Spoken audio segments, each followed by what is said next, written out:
Jesus leads me, I will be free.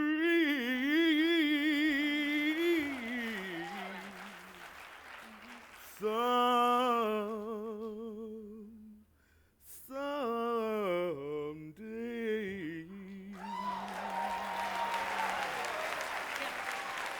I do not know how long it will be. No one the future holds for me, but this I know, if Jesus leads me, I will be free.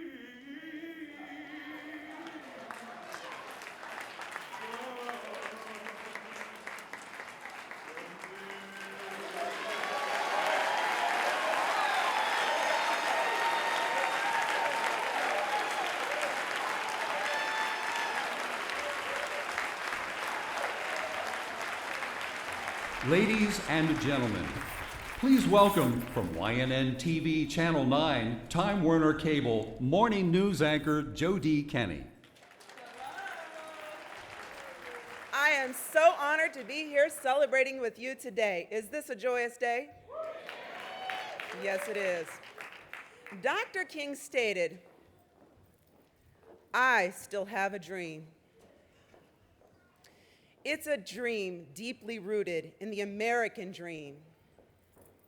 I have a dream that one day this nation will rise up and live out the true meaning of its creed. We hold these truths to be self-evident that all men are created equal.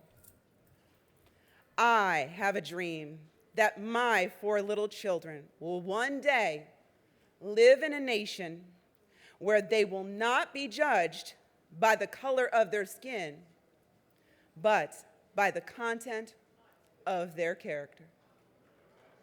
I have a dream today. I have a dream that one day every valley shall be exalted, every hill and mountain shall be made low. The rough places will be made plain, the crooked places will be made straight. The glory of the Lord shall be revealed, and all flesh shall see it together. This is our hope. It means so much to me, and I know it means a lot to you. And we need to thank Dr. King by living our lives that way. Our next guests are members of a vocal chamber ensemble. They're composed primarily of music majors. They perform choral literature from all stylistic periods, including music and folk songs from around the world. Several of the members of this ensemble are very notable. They were selected to sing with the National 2-Year College Honor Choir at the American Choral Directors Association National Conference in Miami in 2007. Yep. And under the direction of Dr. Yiping Wu and singing a song to share in our message of hope today, please help me welcome, with a wonderful round of applause, the Vocal Chamber Ensemble of Schenectady Community College singing "I Can Tell the World."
Well, hello, everybody. I'm Nancy Zimfer. I'm the Chancellor of the State University of New York, and we are delighted to be here. You can see why Chairman McCall and I are so proud of Schenectady County Community College. Thank you, Dr. Wu. Thank you for the chorus, and thank you, President Quentin Bullock.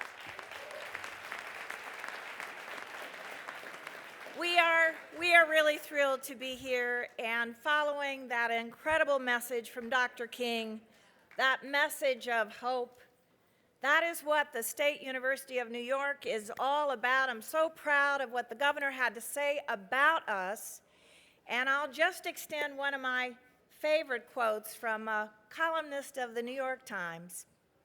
Education, educating more people and educating them better is simply the best hope any society can make, and SUNY agrees. So, as the warm-up band for H. Carl McCall, let me tell you the measure of this man. From his early beginnings as the son of a welfare mom to his academic success at Dartmouth and Edinburgh, then seminary and numerous honorary degrees, to the multiple professional hats he has worn, first as a teacher and as a clergyman, it is hardly a surprise that H. Carl McCall would become the first black person elected to statewide office in New York and the state's first serious black candidate to run for governor.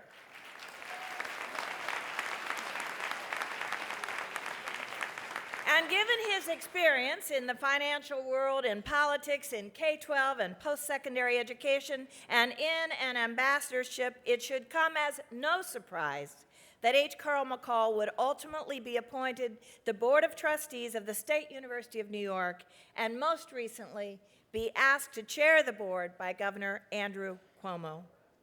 Carl McCall epitomizes every value held by SUNY: a commitment to equity and access, to quality health care and education, to a diverse student body and SUNY workforce, and to educational excellence and success for all. On a day when we honor someone so admired by us all, let it also be said that the character and commitment of the Reverend Dr. Martin Luther King Jr. is alive and well in the person of our SUNY chair, H. Carl McCall. Mr. McCall.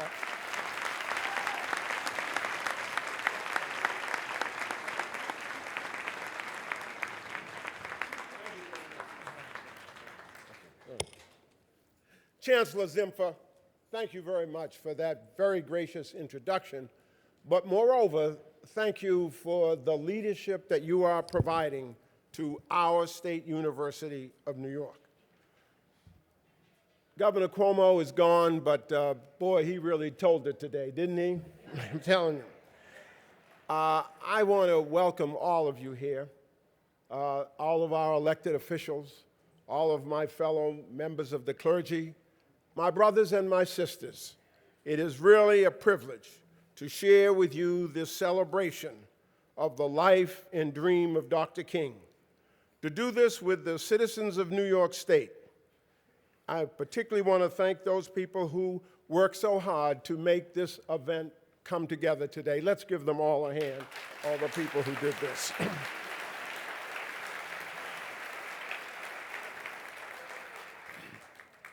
At a time of great hardship, division, and uncertainty for our nation, Dr. King employed all of us to uplift the least of us. He saw poverty and social inequality not as inevitable consequences of a free market economy, but he saw it as a blight on the actual soul of America. Decades after his passing, we are again a nation in crisis, a people divided, and the impact of poverty and inequality are sharply, painfully apparent in our homes, our streets, our hospitals, and perhaps most distressingly, in our schools. New York State is not immune, but New Yorkers are unbound. Under the stewardship of Governor Cuomo and with the committed partnership of the legislature and New York's private sector, its community of nonprofit organizations, I believe that our state is leading the nation in a new era of recovery, innovation, and opportunity. Yes, these are times of grave economic crisis, with so many families who are vulnerable and society's safety net is stretched to bursting. But together, in New York State, we are laying the foundation for the future, for a New York State that attracts industry and is earth-smart and sustainable, a New York State that grows new industry jobs, and a state that's preparing generations of skilled workers to take the jobs of tomorrow. Yes, New York State supports and protects basic fundamental rights for all, regardless of income, race, gender, or sexual identity. Dr. King's dream is still alive in New York State.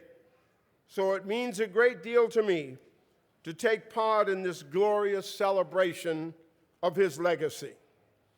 We were told today, and we've heard many times, that Dr. King had a dream. What is that dream? The dream is a challenge to a nation to fulfill its democratic promise, a challenge to society to rise above its biases and pathologies, and at its most personal level, the dream is a challenge to each and every one of us to consider the critical choices that we have to make. Martin Luther King's life was full of choices and challenges. There were many times when he could have taken the safer road, but Dr. King was not one to take the safe road if it meant bypassing justice. He said this: "A man of conscience can never be a consensus leader. The ultimate measure of a man is not where he stands in moments of comfort and convenience, but where he stands in moments of challenge and controversy." Yes, this quote captures King at his most courageous hour, when he chose to face challenge and controversy over safety or consensus and conformity. Dr. King's choice holds the greatest lesson for us as we grapple with the hardships we face today. You see, Dr. King came to a point in his life when he could have rested on his laurels. The moral victories of Selma and Birmingham had brought him global renown and respect.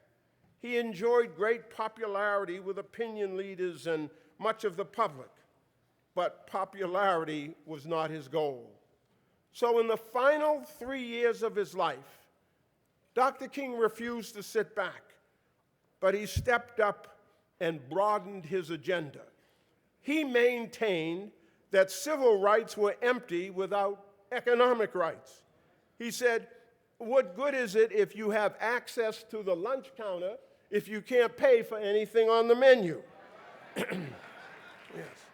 And courageously, he became our nation's most prominent opponent of the war in Vietnam.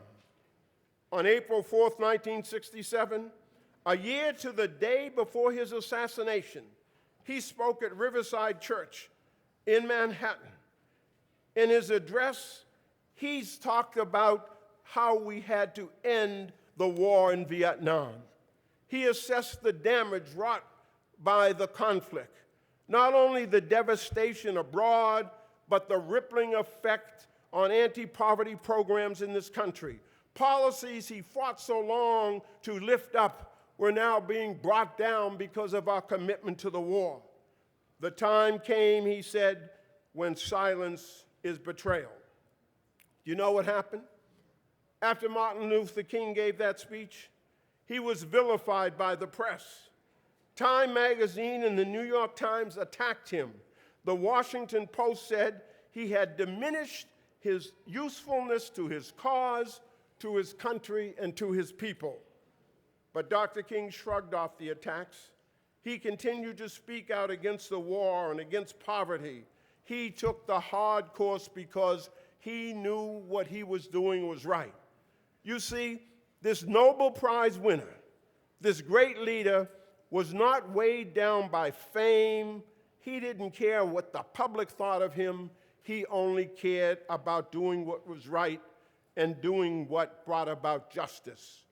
Even when he knew the people would abandon him, he refused to abandon principle.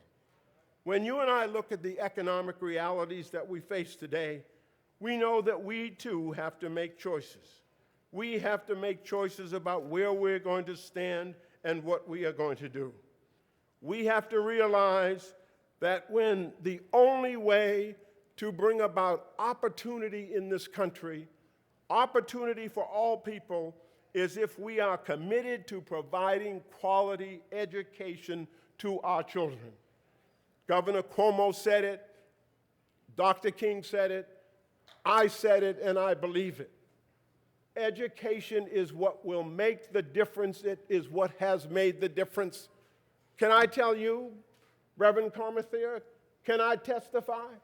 Can I tell you about what education has meant for me? Yes, I grew up in a situation where I was raised by my mother. She raised me and 5 sisters all by herself. We didn't have much, but she told us about education. You know how my mother explained education? She said education is a sledgehammer that can knock down any obstacle that anybody ever puts before you. That's what my mother told me, and I believed it. Things were tough. I used to receive a welfare check, but with education, I came here to Albany as the state comptroller and signed every check issued by the state of New York. That's what education did for me. And that's what education must do. But today, our children are not getting the opportunity that I had and that many of you had. Today, our children are not doing very well because our educational system, and you heard the governor talk about it, has failed us. Let me give you some statistics. If we look at what happens to children, our children, for every 100 children in the 9th grade in this state, only 57 of them will graduate from high school in 4 years. Only 41 of those who graduate will immediately enter college. And of those, only 31 will still be enrolled by their sophomore year. And only 19 of the students who graduate with an associate or bachelor's degree will do so within 6 years. So these figures tell us that the majority of our state's high schools are not preparing our students to go to college. Let me tell you some other statistics. 40% of the students who are in our state university system, 40% of them who are seeking an associate's degree are receiving remedial help in college at SUNY. And 10% of those who are pursuing a bachelor's degree are receiving remediation. Do you know what our chancellor told us last week? That we are spending $70 million a year on remediation in our SUNY schools. We are spending all this money to help students overcome the damage that was done to them in high school rather than preparing them for the future. And you know what we're going to do? We are not going to do any more remediation. We can't afford it. It doesn't work. We don't do it well. We have to concentrate our efforts on making sure that our children who are in our public school system get a decent education and come to us prepared for college. That's what we must do, and that's what we are doing in our SUNY system. Right now, they already told me that everybody else took up my time, so I don't have a lot of time left, so I can't tell you about all the things that we're doing now at SUNY to concentrate on the education pipeline that is leaking. Our students are not coming through prepared to come to college. That's what we have to do. we have to concentrate on the school system. We've got a big job to do at the state university in terms of educating the students who are there. But we now must face the challenge of helping the students who aren't here yet, who need to be prepared to be here. So my brothers and sisters, today we've come together to celebrate a great man and his legacy. But we've also come together to renew our own personal commitment to make the kind of choices that Martin Luther King made. Choices to stand up and speak out on the issues that affect us. And I want to say to you that if we're going to make any progress, we've got to do it together. Look at what we have here. People who've come from all walks of life, from all kinds of backgrounds, from different ethnic groups, from different racial groups, but we're all New Yorkers. And we have a common commitment of New Yorkers to make sure that the least of us get the same support, dedication, and access that everyone else has. Equality, hope, unity, peace. These are the themes of Dr. King. These are the themes and the commitment of all New Yorkers. My brothers and sisters, a great day is ahead for us because we have come together to celebrate and to recommit ourselves to improving the quality of all New Yorkers. Please join me in fulfilling his dream and this commitment. Amen.